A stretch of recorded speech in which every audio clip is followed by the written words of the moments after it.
Peguam Negara putuskan tiada kesalahan di sebalik isu 2.6 bilion ringgit.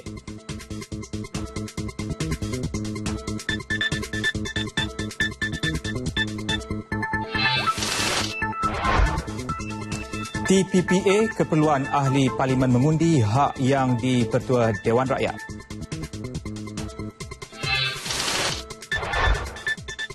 Sepihan di pantai Thailand sah bukan MH370.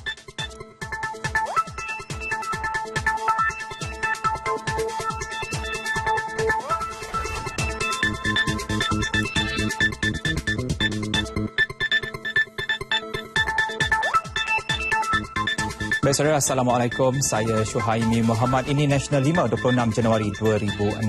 Laporan lintas langsung petang ini untuk negeri-negeri bakal dimulakan dengan laporan dari Kelantan bersama Suzila Idayu Yaakob. Kemudian lintas langsung ke Sabah bersama Juvinia Jem Lajim dan selepas itu bersama rakan penyampai Ratna Saimin di Sarawak. Dan akhir sekali dengan lintas langsung dari Negeri Sembilan bersama rakan penyampai Muhammad Syafiq Azrul Zafri. Semuanya seketika nanti kekal bersama Andy.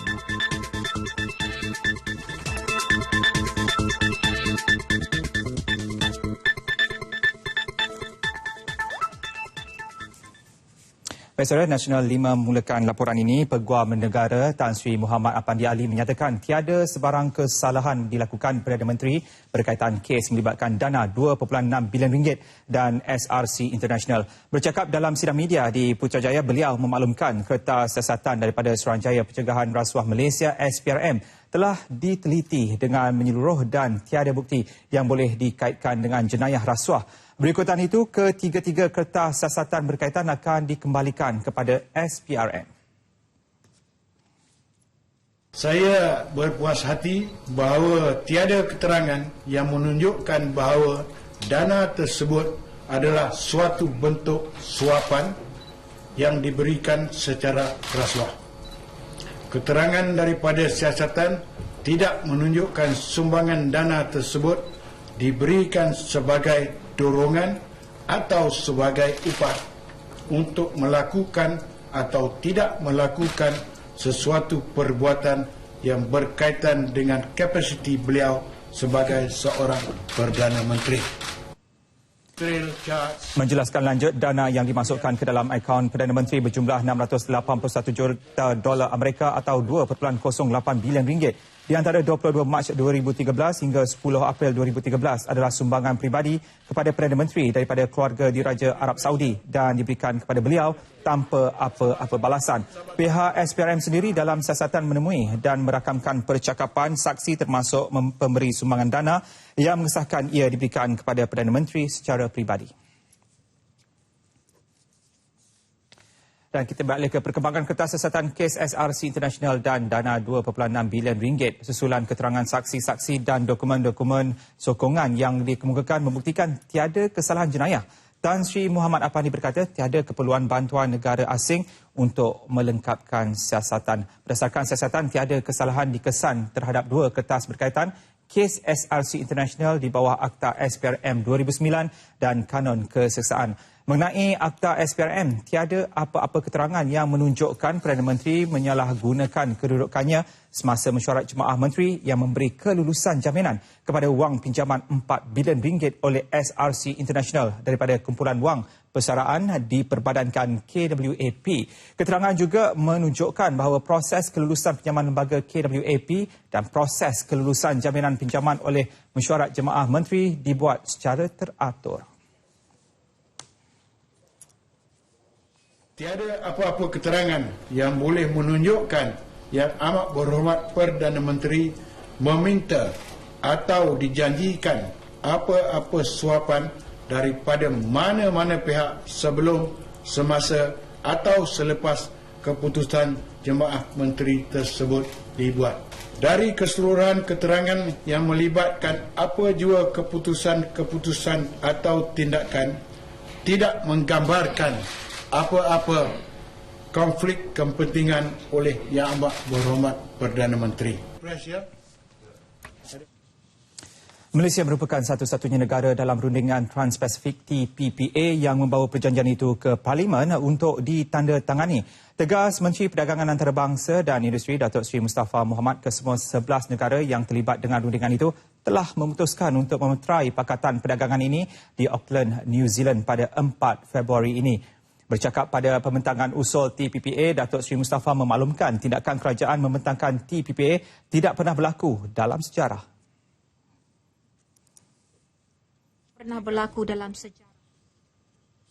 Kita tanda tangan ataupun tidak akan ditentukan oleh ahli Dewan Rakyat dan Dewan Negara. Ini merupakan satu langkah yang menunjukkan bahawa kerajaan ini menghormati pandangan ahli-ahli yang berhormat. Sekiranya Parlimen bersetuju untuk menandatangani TPPA, ia masih mengambil tempoh 2 tahun sebelum dilaksanakan bagi memberi laluan untuk pindaan undang-undang dilaksanakan. Sebanyak 26 pindaan perlu dibuat dan perlu dirujuk kepada Dewan Rakyat dan Dewan Negara. Antaranya 4 pindaan yang melibatkan bidang penguatkuasaan kastam 67, Akta Zon Bebas 90 dan bab tempasal iaitu bab ketiga dalam perjanjian TPPA.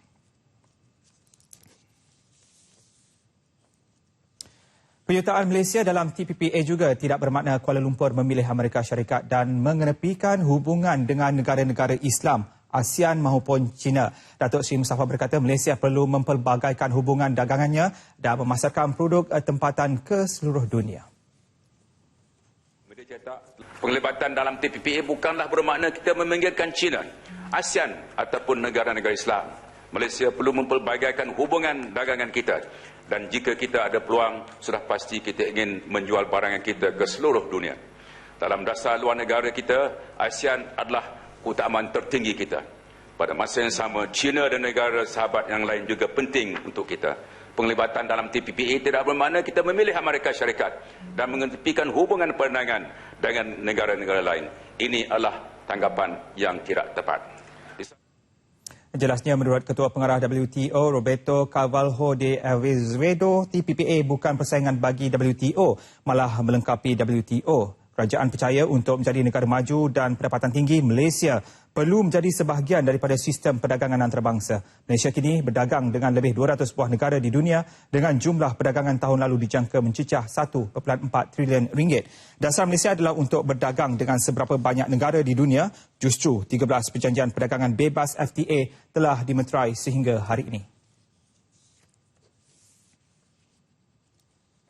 Sementara itu, di lobi Parlimen, Datuk Seri Mustafa menjelaskan hanya yang di-Pertua Dewan Rakyat akan menentukan sama ada terdapat keperluan ahli Parlimen untuk mengundi penyertaan Malaysia ke dalam TPPA dilakukan secara rahsia atau tidak. Beliau bagaimanapun berkata amalan yang dilakukan dalam Parlimen adalah melalui kaedah suara atau undi belah bahagi.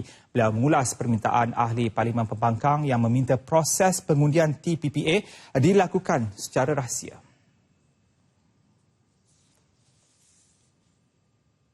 Kaedah itu terserah kepada kalau ada 2 kaedah ya dalam Parlimen ni.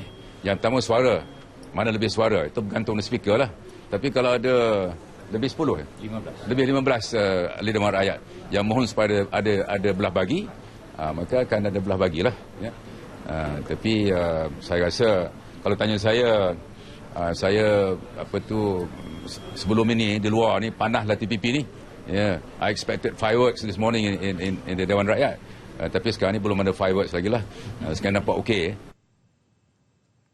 Tambah beliau lagi, kementeriannya juga memperkenalkan budaya baru di Parlimen apabila membawa TPPA ke Dewan Rakyat untuk dibahaskan.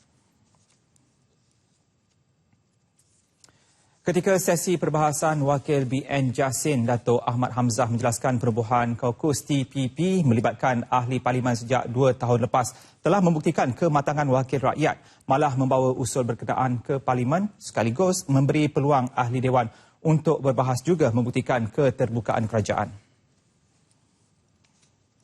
Apabila kerajaan membuat keputusan bahawa perbincangan TPPA ini dimasukkan ke dalam Dewan bagi membolehkan ahli-ahli Parlimen untuk berbahas, bukankah itu menunjukkan keterbukaan kerajaan Barisan Nasional, dan dalam waktu yang sama Malaysia ini adalah satu-satunya negara yang membawa ianya sebelum ditandatangani ke dalam Dewan. Perkara yang patut kita semua memahami bahawa sehingga negara-negara lain memuji keterbukaan kerajaan Malaysia pada ketika ini.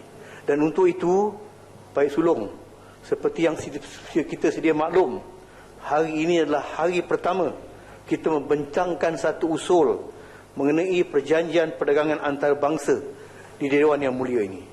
Sekiranya kita lihat daripada sistem perundangan yang sedia ada, kerajaan berhak untuk menandatangani perjanjian antarabangsa termasuk TPPA tanpa merujuk kepada Parlimen. Kaukus TPP telah bermesyuarat 15 kali dan diketuai sendiri oleh Wakil Jasin bersama 11 ahli parlimen yang lain. Mereka adalah Johor Bahru, Putatan, Hulu Rajang, Kuala Selangor, Sempang Renggam dan Kota Tinggi. Manakala wakil pembangkang pula dari Lembah Pantai, Kota Baru, Klang, Sungai Siput dan Kelana Jaya. Terdahulu sebaik saja selesai pembentangan usul oleh Datuk Seri Mustafa, sesi perbahasan dimulakan dengan Ketua Pembangkang yang juga Wakil PKR Pematang Pauh, Datuk Seri Dr. Wan Azizah Wan Ismail. Peluang perbahasan yang diberi kepada ahli-ahli parlimen mengenai perjanjian perkongsian Trans-Pasifik TPPA dimanfaatkan sebaiknya wakil rakyat kerajaan dan pembangkang di Dewan Rakyat. Kami bawakan perkembangan terkini mengenainya. Untuk itu kita bersama Margaret Gambang di Parlimen. Margaret.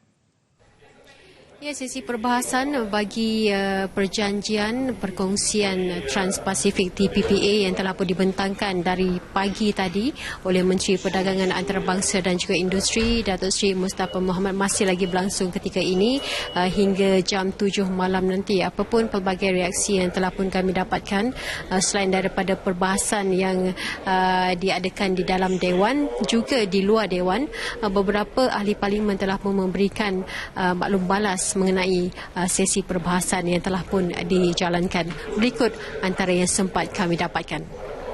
Konsistennya kerajaan yang negara yang berdemokrasi, kita akui bahawa membawa kes ini ke parlimen satu perkara yang baik untuk dibahaskan, dan kematangan perbahasan itu perlu digaris pandukan. Pembentangan TPPA ini kepada parlimen, tetapi adalah lebih baik ya kalau pembentangan ini telah dibuat dengan cara lebih terbuka ya. Saya percaya melalui perbahasan sekarang ini kita akan dapat menimbangkan mana baik, mana buruk dan akhirnya ini adalah merupakan suatu kesungguhan yang ditunjukkan oleh kerajaan untuk mendapatkan mandat. Ini jelas menunjukkan bahawa kepimpinan kita, kepimpinan amat berhormat Perdana Menteri kita, Kerajaan Barisan Nasional lebih mengutamakan kepentingan rakyat dan ketulusan sebenarnya dalam soal-soal supaya tidak dilihat kepentingan rakyat itu, kepentingan negara itu diabaikan. Baik, selain daripada maklum balas daripada ahli-ahli yang berhormat di luar Dewan, tentunya di dalam Dewan hangat dengan perbahasan yang telah pun diadakan sejak pagi tadi, sebaik sahaja selesai pembentangan usul oleh Menteri Perdagangan Antarabangsa dan Industri Datuk Seri Mustafa Mohamed, dan di dalam sesi perbahasan juga dapat dilihat betapa kepentingan rakyat menjadi perhatian apabila ramai ahli parlimen yang begitu prihatin dengan apa yang akan berlaku kepada masa depan negara, khususnya masyarakat Malaysia apabila dilaksanakan TPPA kelak. Apapun TPPA memberi akses kepada pasaran yang lebih luas, itu yang menjadi penekanan. Tetapi tidak hanya itu sahaja, ada banyak isu-isu lain yang turut menjadi perhatian, di mana kontroversi yang cuba dibangkitkan oleh sesetengah pihak mengenai TPPA ini yang sedikit sebanyak turut menjadi sesuatu yang amat sukar untuk pihak kerajaan menerangkan tentang kebaikannya. Antaranya tidak hanya tertumpu kepada tarif dan juga pengurangan cukai, malah merupakan satu perjanjian alaf baru yang komprehensif, dan perjanjian TPPA ini meliputi 6 perkara yang penting bagi Malaysia, iaitu cukai yang lebih rendah, layanan lebih baik di 4 negara yang belum ada perjanjian dengan Malaysia, iaitu Amerika Syarikat, Kanada, Mexico dan juga Peru, dan liberalisasi dan perlindungan pelaburan Malaysia di luar negara juga meningkatkan kerjasama dalam bidang kastam, pembangunan PKS dan penguatkuasaan peraturan alam sekitar, buruh dan harta intelek dan ketulusan serta dasar anti rasuah. Dan perkara yang 6 ini telah menjadi antara intipati di dalam perbahasan oleh ahli-ahli yang berhormat di dalam sesi Dewan Rakyat untuk hari ini sebelum digulung esok. Apapun untuk mengetahui lebih lanjut lagi, jangan lupa malam ini kami akan bawakan kepada anda lebih banyak perincian mengenai pembentangan usul TPPA pada hari ini. Jadi sekian dahulu, kembali ke Angkasa Puri. Baik, terima kasih Margaret langsung dari Parlimen sebentar tadi, dan kita masih lagi memperkatakan tentang TPPA. Usahawan muda perlu proaktif dalam memanfaatkan peluang pasaran yang lebih luas apabila perjanjian perkongsian Trans-Pasifik TPPA dimeterai. Pada masa sama, pendedahan dalam latihan untuk mereka perlu diberikan bagi memastikan mereka bersiap sedia memasuki pasaran antarabangsa. Menurut Presiden Pertubuhan Usahawan Generasi Muda Berjaya, Agil Faisal Ahmad Fazil, TPPA boleh mengembangkan lagi produk Muslim yang punya pasaran luas. Majoriti usahawan muda tempatan dilihat lebih cenderung menceburi bidang fashion dan tekstil.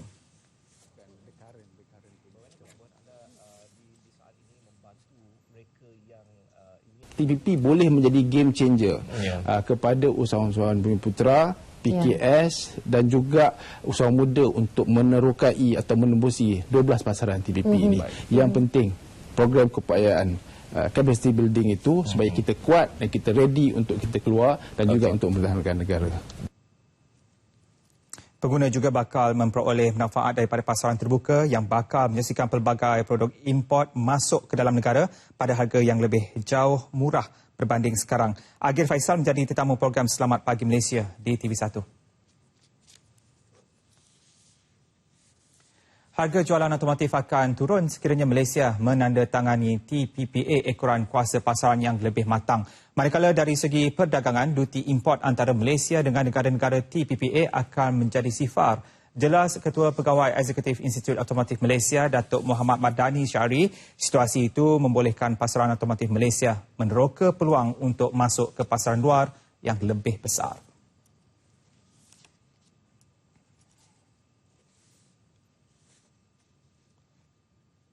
Walaupun kerajaan tidak lagi mengawal harga kereta, tapi ianya turun disebabkan oleh kuasa pasaran yang menjadi lebih matang. Jadi dengan kita membuka lagi sektor otomotif, dengan kita meliberalisasikan lagi sektor otomotif, kita menjangka bahawa pasaran kuasa pasaran ini akan insyaAllah menurunkan. Actually yang lagi penting di sini ialah harga yang lebih kompetitif. Harga value for money yang kita hendakkan daripada pengeluar kenderaan. Apabila dasar otomotif nasional NAP dikaji semula selepas diperkenal pada 2006, harga pasaran otomotif menurun dalam lingkungan 5.1 hingga 7.1%. Selain itu, ekspor sektor komponen otomotif mencatat 14.8 bilion ringgit pada separuh pertama 2014, peningkatan 2.7%. Jelas sekali keboleh pasaran negara-negara TPPA boleh memacu pelbagai cabang sektor otomotif. Selesai pembentangan Menteri Perdagangan Antarabangsa dan Industri mengenai TPPA dalam mesyuarat khas di Parlimen pagi tadi, usul telah dibahaskan ahli yang berhormat. Perdana Menteri Datuk Seri Najib Tun Razak dalam pada itu mengulangi realiti penyertaan negara dalam perjanjian berkenaan, iaitu pulangan jangka panjang kepada negara dan rakyat khususnya.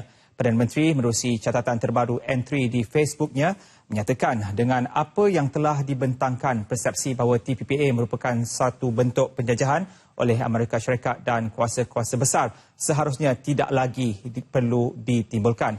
Perjanjian perdagangan bebas FTA dan pelaburan langsung asing FDI bukan sesuatu yang baharu bagi Malaysia dengan kejayaan pemeteraiannya dengan negara-negara seperti Jepun, China, Korea, India, Pakistan, Chile, New Zealand dan Australia. Justru TPPA sebagai perjanjian terbaharu bagi Malaysia pastinya akan membuka lebih banyak ruang kepada Malaysia untuk meneroka pasaran baharu di negara-negara anggota terutama di Amerika Syarikat, Kanada, Mexico dan Peru.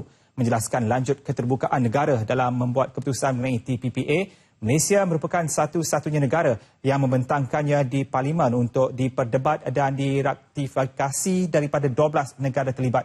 Perkara itu bagi Perdana Menteri jelas membuktikan negara berpegang teguh kepada prinsip demokrasi dengan memastikan pandangan dan kebimbangan rakyat terhadap perjanjian berkenaan diambil kira sebelum ia ditandatangani.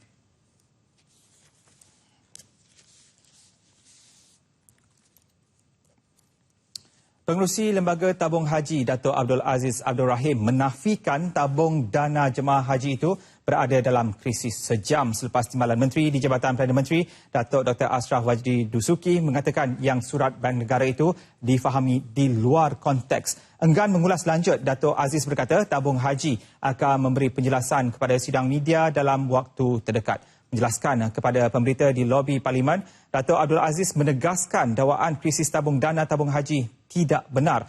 Bank Negara menerusi kenyataannya memaklumkan nasihat yang diberikan kepada institusi keuangan, bukan bank termasuk lembaga tabung haji bertujuan memastikan ia diurus dengan baik bagi mengelak sebarang implikasi ke atas sistem keuangan negara. Dato' Dr. Ashraf pula menggesa rakyat Malaysia menilai sebarang maklumat dengan teliti, memandangkan surat tersebut tidak menggambarkan situasi sebenar keuangan tabung haji. Dan saudara, sebelum langsung ke Kelantan, ikuti dahulu laporan ini. Jabatan Bomba dan Penyelamat Selangor menyasarkan 60% daripada 1,400 anggotanya mempunyai kecekapan dalam operasi runtuhan bangunan atau struktur. Pusat Kecemerlangan Runtuhan Struktur dan Tanah yang dilancarkan mampu menjadikan Jabatan Bomba dan Penyelamat Selangor sebagai flagship bagi negeri-negeri lain di Malaysia. Balai Bomba dan Penyelamat KLIA dijadikan pusat utama bagi merealisasikan impian Jabatan Bomba dan Penyelamat Negeri sebagai contoh dalam bidang runtuhan struktur dan tanah. Pengarah Jabatan Bomba dan Penyelamat Selangor, Zamri Cik Din, mengakui pusat itu dilancarkan jabatan dalam kesiapsiagaan menghadapi bencana runtuhan bangunan dan tanah. Masalah ini berpunca dari peningkatan beberapa darjah suhu seperti kemarau panjang. Sebagaimana saya amat berharap adalah boleh kata 60% of anggota bomba ni di negeri Selangor mahir tahu mengendali kes-kes yang berkaitan dengan bangunan runtuh ataupun tanah runtuh. 4 prinsip menjadi keutamaan dalam operasi berkenaan iaitu sistem sokongan sementara, tindakan memecah dan menebuk batu, sistem bagi menebuk binaan biasa dan sistem pengesanan dibuat di Selangor sahaja. 25 kes dilaporkan tahun lepas iaitu 20 kes tanah runtuh dan 5 kes bangunan runtuh. Diharapkan perubahan pusat ini mampu mempercepatkan proses menyelamat berbanding sebelum ini kekurangan tenaga kepakaran. Beliau berkata demikian selepas Majlis Perhimpunan Tahunan 2016 Jabatan Bomba dan Penyelamat Negeri Selangor dan pelancaran Pusat Kecemerlangan Runtuhan Struktur dan Tanah di Sepang. Baik, Kelantan antara negeri yang ketika ini turut berdepan impak fenomena cuaca panas El Nino. Situasi tersebut mendorong pengusaha produk makanan di sektor penternakan dan pertanian mengambil langkah persediaan awal. Bersiap sedia dengan laporan itu, kita berlintas langsung bersama-sama Suzila Idayu Yaakob di Kota Baru. Suzila, silakan. Terima kasih rakan penyampai Suhaimi di Angkasa Puri. Ya saudara, perubahan cuaca tidak menentu di seluruh negara ketika ini sedikit sebanyak turut menjejaskan beberapa industri utama di Kelantan. Ini termasuk sektor penghasilan makanan yang diusahakan pengusaha perindustrian kecil dan sederhana PKS serta pengusaha haiwan ternakan. Berdepan situasi itu, mereka mengambil inisiatif melakukan penyediaan awal seperti menyediakan bekalan air dan makanan untuk ternakan selain bahan mentah utama bagi penghasilan produk. Inisiatif itu dilakukan secara berterusan dan berperingkat sehingga tempoh fenomena El Nino berakhir yang dijangka pada Mac. Bagi mereka, dengan tidak hanya bergantung semata-mata kepada bantuan agensi kerajaan, hasil pengeluaran mampu distabilkan bagi mengelak risiko kerugian. Saya tak ada masalah, saya rasa setakat ni, sebab kita boleh menyimpan lado-lado kita tu, stok-stok kita tu mengikut cara Mardi bagi formula kita. Kita boleh bertahan selama 3 bulan. Sama tu kita beri air itu untuk mendapatkan air untuk titik-titik mandi. Sebagaimana ditunjuk dalam itu dah. Alhamdulillah sebab kita dah ada ni dengan Koko Malaysia kan, tak ada masalah lah dari segi bekalan koko sendiri. Impak cuaca panas El Nino berisiko menjejaskan hasil tanaman kontan seperti cili dan koko yang sangat diperlukan bagi penghasilan produk makanan sos cili dan coklat. Risiko serupa turut dihadapi sektor haiwan ternakan apabila bekalan air mentah dan makanan untuk haiwan berkurangan seperti dalam industri ternakan itik yang banyak diusahakan pengusaha IKS tempatan di negeri ini. Inisiatif membuat persediaan awal yang ditunjukkan golongan usahawan berkenaan selari komitmen berterusan yang ditunjukkan Kementerian Perdagangan Antarabangsa dan Industri MITI. Pengarah MITI Kelantan Azran Draman mendedahkan tanpa persediaan awal terutama bekalan bahan mentah, lebih 2,000 usahawan berkaitan berisiko terjejas. Sekiranya mereka mengambil langkah awal sebegini, insya-Allah kadar masalah dapat dikurangkan dan kita tidak dapat menjadikan masalah El Nino ini sebagai satu masalah jangka besar kepada kita. Pada masa sama, MITI Kelantan terus memantau usahawan yang dikenal pasti berisiko terjejas bagi bantuan khidmat nasihat.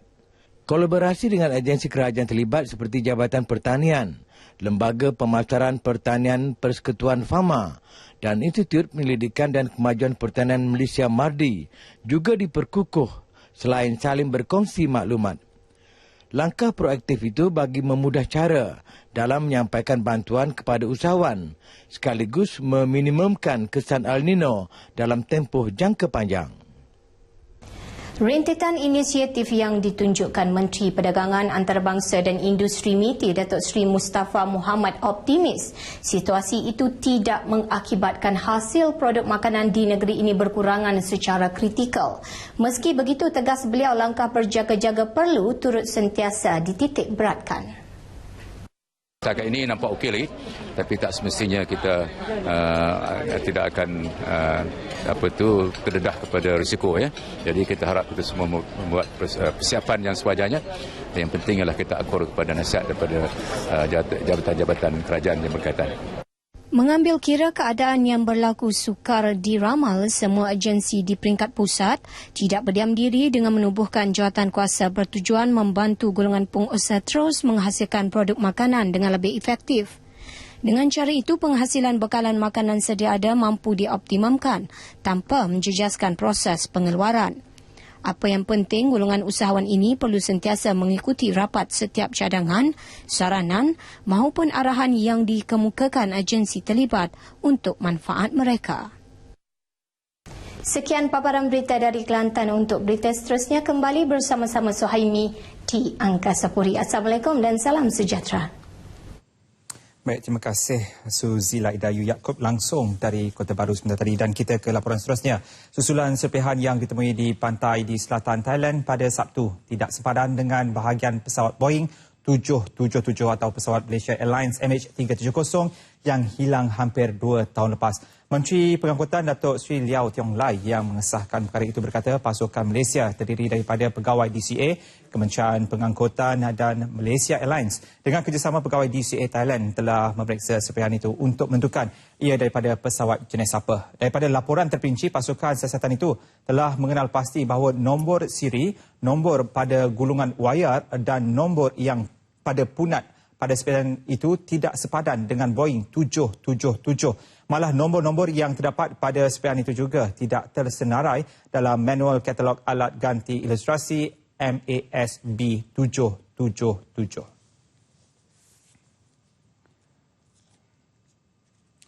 Menteri Besar Terengganu mengumumkan kerajaan negeri telah memperuntukkan RM1 juta bagi membantu penduduk terjejas akibat fenomena air pasang besar yang melanda kawasan penempatan nelayan di Menggabang Teliput.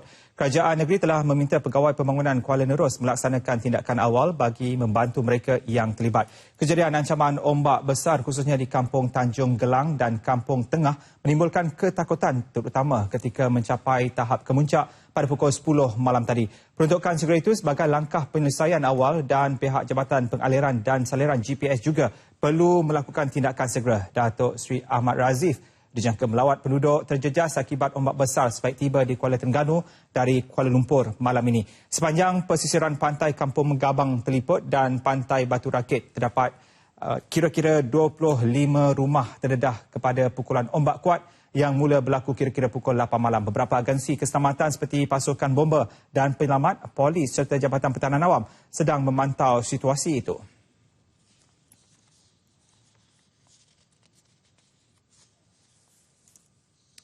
Ketua Polis Terengganu Datuk Rosli Abdul Rahman menasihatkan orang ramai agar tidak memberi perlindungan kepada seorang banduan yang melarikan diri daripada penjara Marang sejak 3 hari lalu. Tindakan tegas akan diambil terhadap mereka yang berbuat demikian termasuk anggota keluarga banduan terbabit.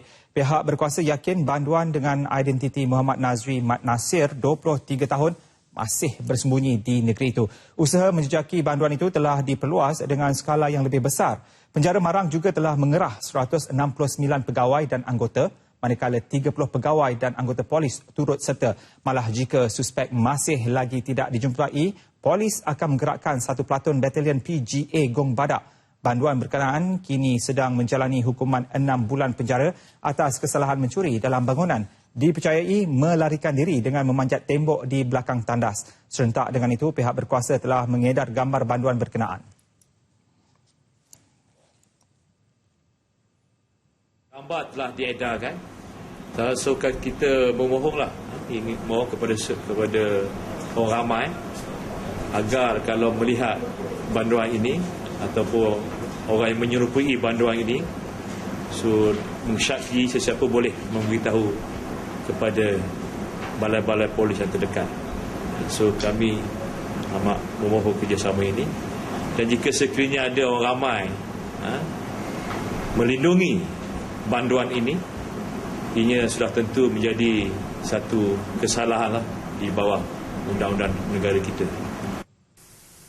Datuk Rosli sebelum itu hadir pada majlis penyampaian watikah pengawas dan pemimpin pelajar Sekolah Menengah Kebangsaan Sultan Sulaiman, Kuala Terengganu. 70 pelajar menerima sijil lantikan berkenaan. Seorang pemandu sebuah kolej teknik dan vokasional di Temerloh, Pahang cedera parah selepas terkena 3 das tembakan dalam kejadian samun di hadapan MBAN Temerloh malam tadi.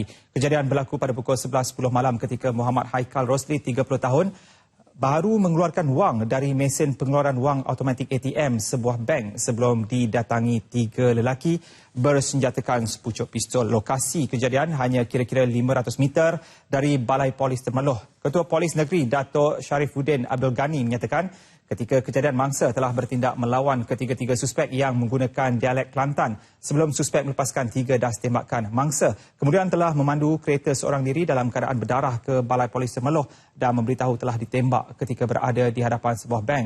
Mangsa dihantar ke Hospital Sultan Haji Ahmad Shah Temerloh dan terdapat kesan tembakan pada bahu kiri dan bahagian perut sebelah kanan mangsa. Mangsa dilaporkan dalam keadaan stabil dan pihak polis masih terus memantau keadaan mangsa. Kes disiasat mengikut Seksyen 3 Kurungan 1 Akta Senjata Api, kurungan penalti lebih berat 1971 dan siasatan masih giat dilakukan. Susulan insiden itu, pihak berkuasa giat mengesan suspek. Saksi kejadian Muhammad Faiz Zainal Abidin memberitahu ketika insiden beliau terlihat seorang suspek memegang sepucuk pistol sedang bergelut di hadapan bank selepas terdengar bunyi tembakan.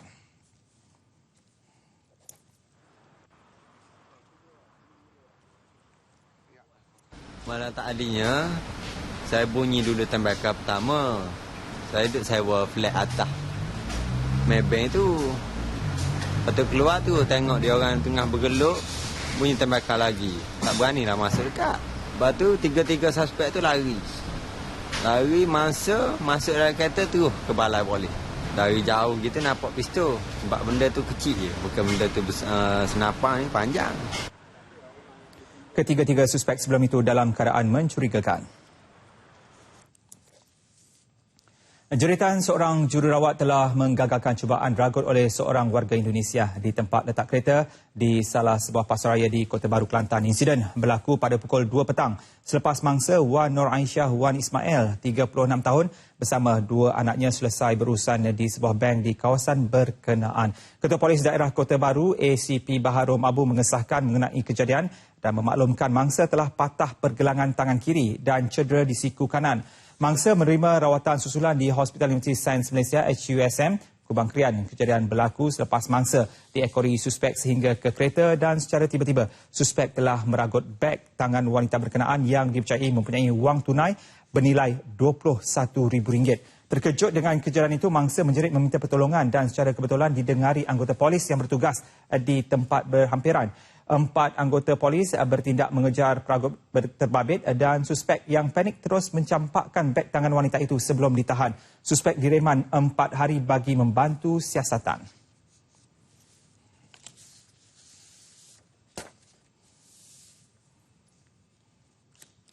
Kemunculan 3 ekor buaya di sebuah paya dekat Sungai Kubu Baru, Kampung Cempaka, Kuantan mencuri tumpuan penduduk setempat. Malah lebih ramai pengunjung dari luar datang ke kawasan berkenaan selepas kelibat spesies buaya tembaga itu dirakam dan menjadi viral di media sosial. Reptilia dengan 2 meter panjang itu dipercayai sudah lama mendiami habitat itu namun tidak pernah mengancam orang ramai meskipun kawasan paya itu sering dikunjungi kaki-kaki pancing.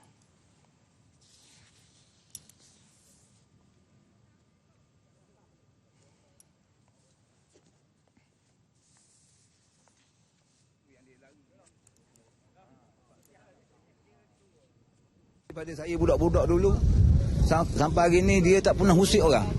Walaupun dalam sungai ni budak-budak memancing apa bintu ketam ke apa, tak buka, dia tak pernah usik orang. Penduduk bagaimanapun menggesa pihak berwajib meletakkan papan tanda peringatan di kawasan berkenaan.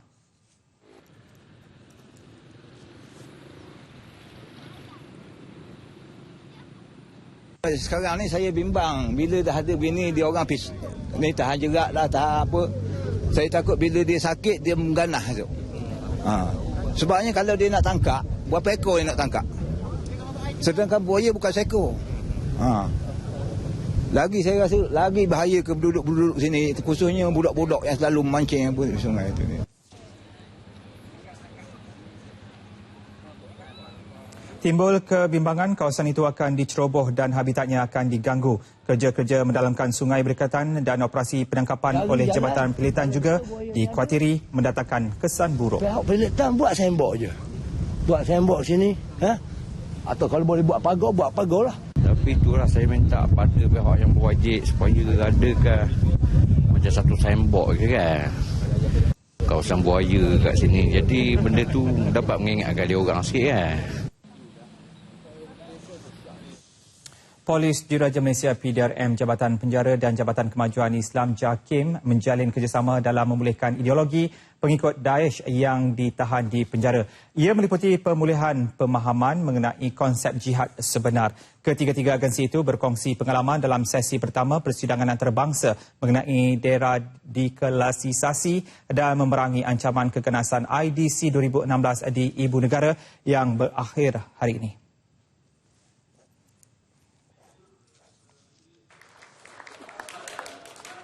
Memberi penekanan kepada aspek-aspek yang tertentu, terutamanya perkara-perkara yang mereka salah ertikan, seperti mana konsep jihad, konsep negara Islam, konsep bagaimana seorang Muslim itu mesti menjaga nyawa orang lain juga sama dengan mereka menjaga nyawa mereka sendiri.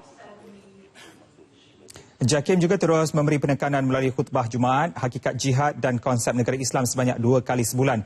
Jabatan Penjara pula menggunakan pendekatan penafsiran pemikiran untuk membimbing pengikut Daesh ke pangkal jalan.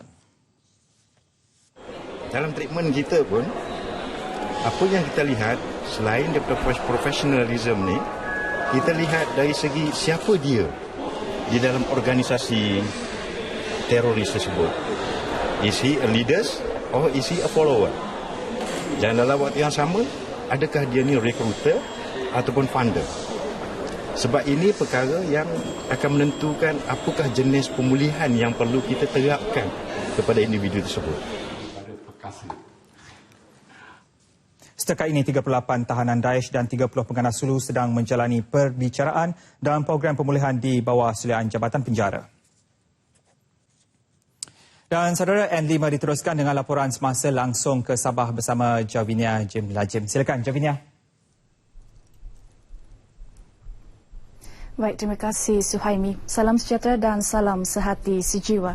Koperasi di Sabah, terutama di kawasan luar bandar, digalakkan menerokai sektor eko-pelancongan untuk menjana pendapatan dan meningkatkan ekonomi koperasi. Ini kerana sektor itu masih belum diceburi sepenuhnya koperasi-koperasi di negeri ini. Menurut Timbalan Ketua Menteri, Datuk Seri Panglima Haji Yahya Hussein, kawasan luar bandar yang kaya dengan sumber semula jadi merupakan aset penting yang boleh membantu menjana ekonomi koperasi dengan menawarkan produk eko-pelancongan.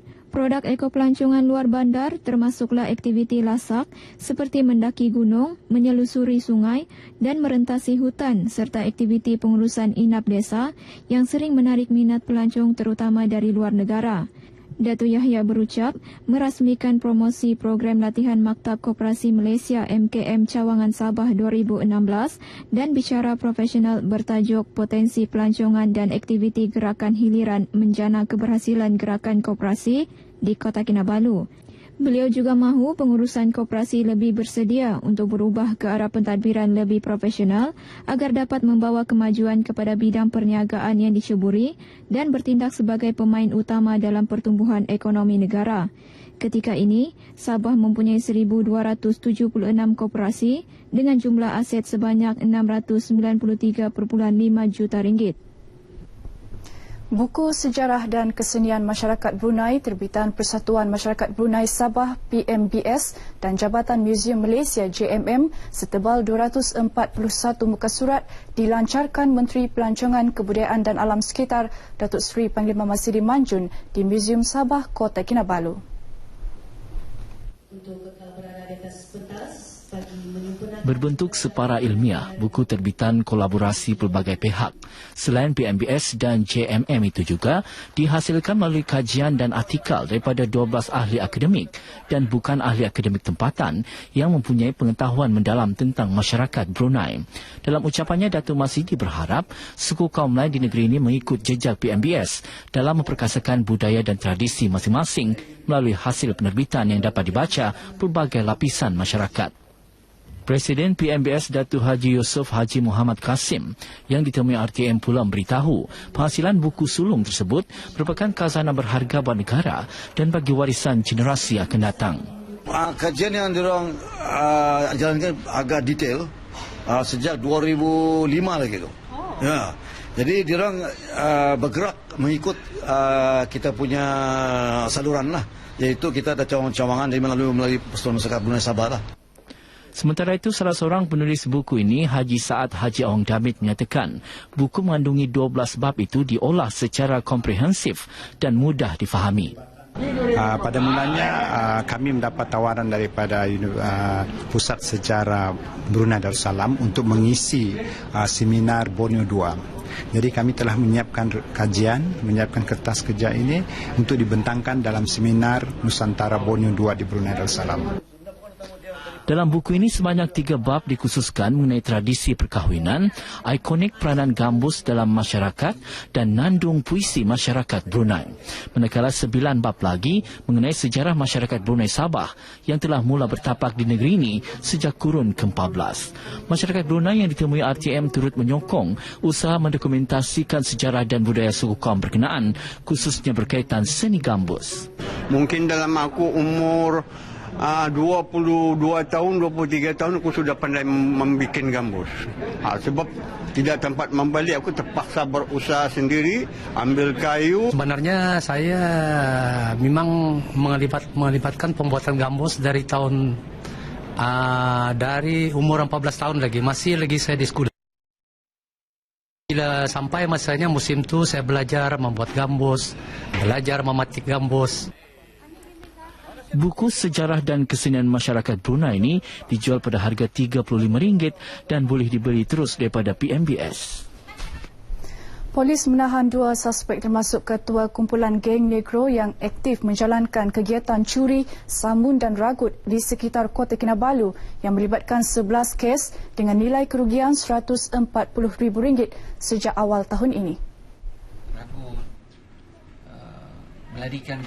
Dalam sidang media di Kota Kinabalu, Ketua Polis Bandaraya Kota Kinabalu SCPM Chandra berkata penubuhan satu pasukan khas dan hasil maklumat orang awam, kedua-dua suspek geng Negro berumur 22 tahun dan 18 tahun yang tidak memiliki dokumen pengenalan diri itu ditahan berasingan di Kota Kinabalu.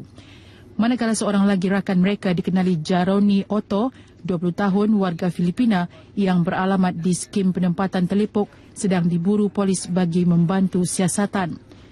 Kita sedang mengesan satu lagi suspek yang juga merupakan rakan sejenayah kepada kedua-dua suspek ini. Pihak polis turut menahan seorang wanita yang memiliki dokumen pengenalan IMM13 dipercayai bertindak sebagai pembeli barangan curi. SCPM Chandra berharap penangkapan geng itu berjaya menghakis tanggapan orang ramai bahawa kes jenayah di Bandaraya Kota Kinabalu berleluasa berikutan 11 kes kejadian ragut dan samun di Kota Kinabalu awal bulan ini. Baik, saudara, sekian berita N5 dari Sabah petang ini. Kita kembali kepada Suhaimi di Angkasa Puri. Silakan.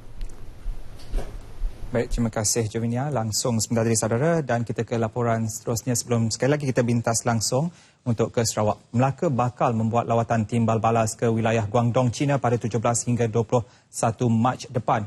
Keputusan lawatan kerja itu menurut Ketua Menteri Datuk Seri Idris Harun, lawatan bagi membincangkan secara terperinci beberapa perkara termasuk penerbangan keluar masuk Guangdong, Melaka, pembinaan pelabuhan laut dalam, pembinaan maritim industrial park dan zon perdagangan bebas. Saya difahamkan dua agensi akan menyertai. Pertama, agensi Syarikat Air Melaka dan juga agensi Perbadanan Kemajuan Negeri. Dan mereka akan berada di sana yang Syarikat Air akan melihat peluang-peluang dari segi pembinaan utility infrastruktur bagi tujuan pelabuhan, PKNM bagi tujuan pembangunan pelabuhan sendiri. Dari segi operasi, maintenance dan juga senggaraan pelabuhan-pelabuhan di sana untuk bagaimana dilaksanakan di Melaka nanti. Saya dipahamkan ramai pihak swasta juga akan meneruti rombongan ini dan pihak media pun ramai yang akan diundang. Bercakap pada sidang media selepas Majlis Perhimpunan Bulanan Pentadbiran Kerajaan Negeri di Sri Negeri Aikroh, beliau menjelaskan beberapa program telah diatur termasuk merasmikan Karnival Kebudayaan Melaka di wilayah itu. Selain melancarkan pusat informasi kebudayaan Melaka di Zhuhai serta perasmian pejabat kerajaan negeri di wilayah itu di China World Trade Center, Bandar Guangzhou. Jadi N5 kami teruskan dengan lintas langsung dari semasa ke semasa untuk ke negeri dan pastinya Sarawak. Kita terus bersama Ratna Simon. Silakan Ratna. Terima kasih Suhaimi di Angkasa Puri. Assalamualaikum dan salam sati sejiwa. Bekalan tong gas di Sarawak adalah mencukupi dan pengedarannya terkawal untuk kegunaan tempatan. Timbalan Pengarah Kementerian Perdagangan Dalam Negeri, Koperasi dan Kepenggunaan KPDNKK Negeri, Abdul Hafiz Abdul Rahim berkata, keadaan itu adalah tidak sama dengan kabar angin yang menyatakan bekalan tong gas di negeri ini tidak mencukupi. Apabila kita membuat tinjauan pada hari ini dan juga maklumat yang kita perolehi, bekalan tong gas di negeri Sarawak sebenarnya adalah mencukupi dan juga terkawal. Tong-tong ini gas masih lagi ada di pasaran di negeri Sarawak ini. Beliau ditemui pemberita selepas tinjauan ke salah sebuah lokasi pemborong tong gas di Jalan Kuchau dekat Kuching. Katanya memang tidak dinafikan terdapat peningkatan permintaan terhadap penggunaan tong gas di negeri ini berbanding sebelumnya. Ini adalah disebabkan oleh beberapa faktor seperti pertambahan bilangan penduduk dan isi rumah yang menggunakan lebih daripada satu tong gas. Selain itu, keadaan ekonomi yang semakin baik mewujudkan lebih banyak kedai runcit baru sekaligus menggalakkan lebih banyak pemiliknya memohon lesen menjual gas petroleum cecair. Justru beliau berharap syarikat-syarikat pembekal seperti Petronas dan Mygas mengkaji semula jumlah tong gas yang diperlukan oleh penduduk negeri ini bagi memastikan bekalannya mencukupi. Dalam pada itu, Kementerian Perdagangan Dalam Negeri, Koperasi dan Kepenggunaan KPDNKK Negeri telah merekodkan 8 kes berkaitan penyelundupan gas petroleum cecair LPG dari tahun lepas hingga awal tahun ini. Abdul Hafiz berkata daripada kes-kes tersebut sejumlah 233 tong gas dengan nilai sebanyak RM61,969 telah dirampas. Kes disiasat di bawah Akta Kawalan dan Bekalan 1961. Saya juga memohon kepada agensi-agensi penguasaan yang lain di sepadan supaya terus lagi bekerjasama dengan KPDNKK untuk memberi maklumat hubung dengan penyelundupan gas ke negara luar sekiranya ada. Abdul Hafiz turut menyeru orang ramai supaya melaporkan segera kepada KPDNKK sekiranya terdapat kesukaran untuk mendapat tong gas dari peruncitan bagi membolehkan tindakan segera diambil. Bantuan Jabatan Kebajikan Masyarakat JKM adalah untuk mereka yang memerlukan tanpa mengira latar belakang pemohon. Menteri Kebajikan Wanita dan Pembangunan Keluarga Datuk Hajah Fatimah Abdullah berkata, bantuan itu juga untuk semua kaum termasuk kaum Cina yang tidak akan dipinggirkan dalam menerima bantuan. Bantuan itu diberi bukan berasas kepada kaum ataupun etnik. Ianya diberi berasaskan kepada yang memerlukan. Jadi di bawah kategori iaitu warga emas yang miskin, OKU yang miskin, kemudian bantuan untuk ibu tunggal di bawah skema BKK ataupun bantuan kanak-kanak, ini di antaranya. Berucap pada Majlis Sejaman Kasih Tahun Baru Cina 2016, bahagian Bintulu, beliau berkata kerajaan sentiasa memastikan golongan yang layak mendapat bantuan yang sewajarnya. Pada majlis itu juga beliau menyampaikan bantuan wang tunai sebanyak RM100 dan hamper kepada 150 orang penerima bantuan bulanan JKM bagi memeriahkan lagi perayaan tersebut. Dalam pada itu, beliau memberitahu seramai 6,780 orang akan menerima sumbangan Sejambak Kasih Tahun Baru Cina di seluruh negeri. Mengenai bantuan bulanan, beliau memberitahu JKM Sarawak telah membelanjakan sejumlah RM174 bagi 56,621 orang penerima di negeri ini. Para peniaga dan penjaja kecil di Sarawak perlu merebut pelbagai peluang yang disediakan kerajaan bagi mengembangkan perniagaan mereka.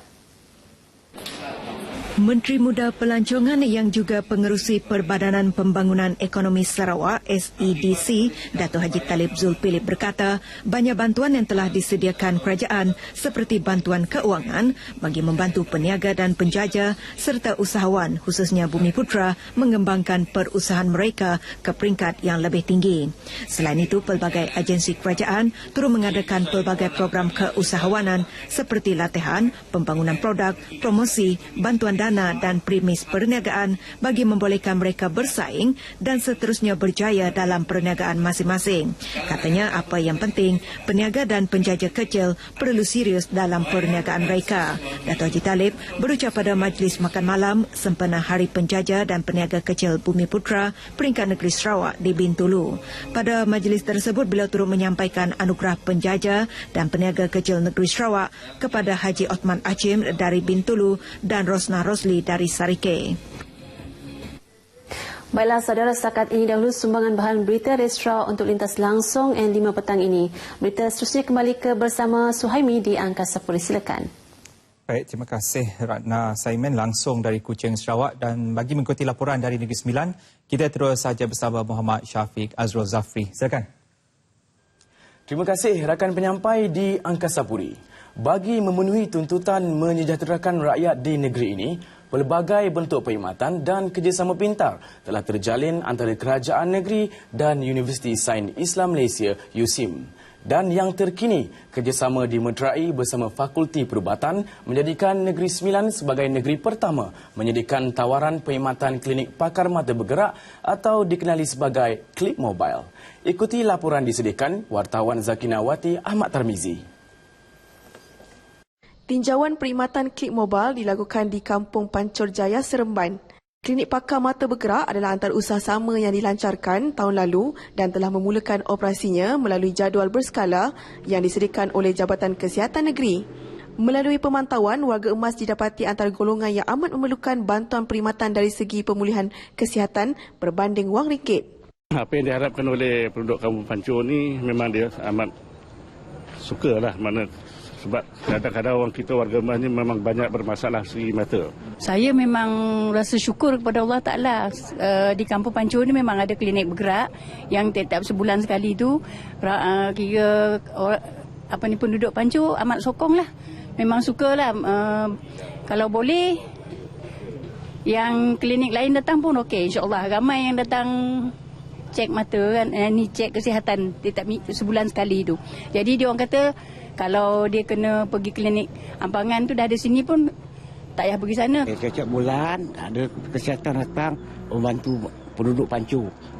Penduduk sini itu yang paling bagus sekali lah. Masyarakat sini alhamdulillah. Macam ni kalau datang 6 bulan sekali pun lagi bagus.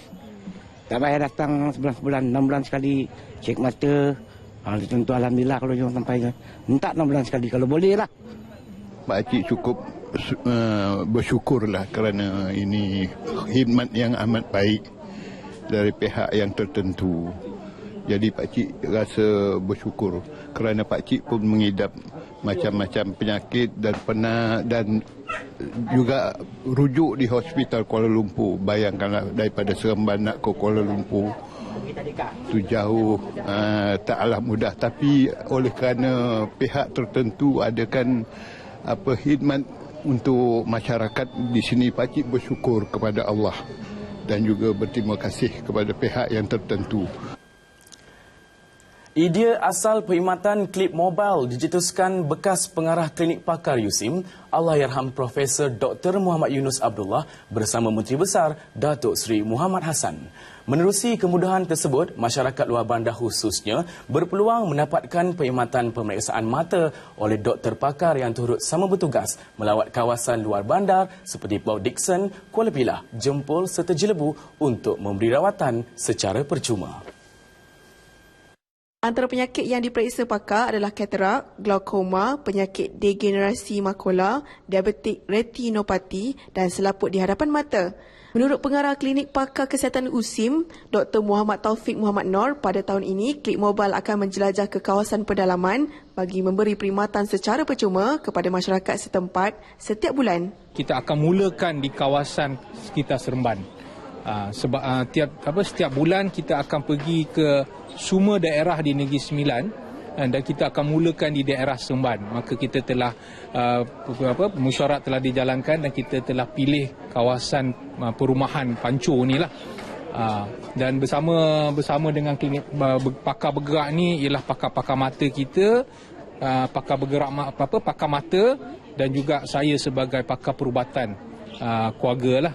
Sekiranya ada pesakit yang memerlukan rawatan untuk masalah selain daripada mata, jadi pakar perubatan keluarga daripada Fakulti Perubatan USIM, daripada klinik pakar USIM akan screen masalah tersebut dan baru kita akan kena pasti masalah dia.